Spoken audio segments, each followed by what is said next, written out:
nome é Lourdes Gaisberta.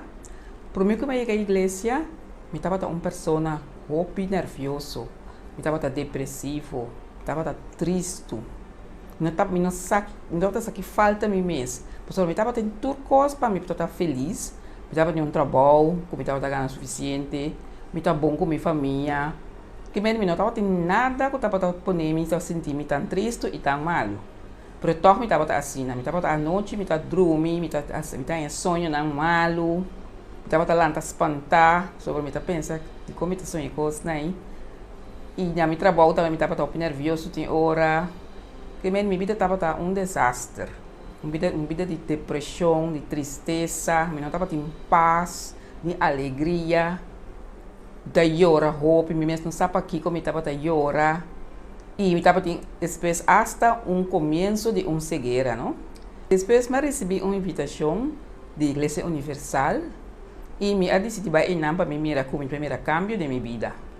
Assim, na cadeia de oração, mas minha liberação, mas eu liberar de depressão, insônia, pesadelo, tristeza, tudo coisas mal que estava tendo em minha vida, a sair, ora me participar na cadeia.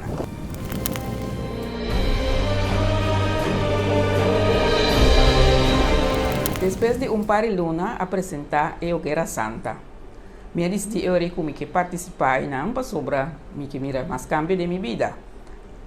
Pero no começamento me não estava participando eu que era santa, pero não estava mirando nenhum cambio de minha vida.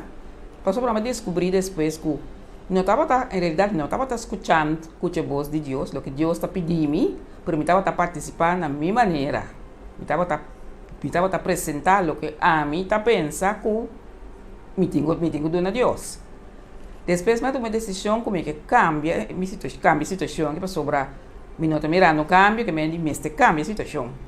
Eu me acordo de uma que era santa com Deus, pastora Bisa, escuta a voz de Deus, escuta o que Deus está para o que Deus está pedindo. Depois que me vá fora do altar, me comecei a cambio na verdadeiro de minha vida.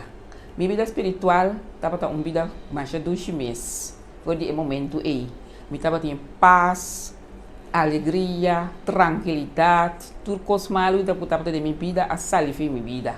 Familiar de mim, também como assim com a campanha P, a receber bendição mais grande, porque ela é uma liberação, ela converti, a bendição mais grande de minha vida, da hora Espírito Santo abarra e dentro de mim e do nome cabe completar minha felicidade. Eu me estou feliz com Deus.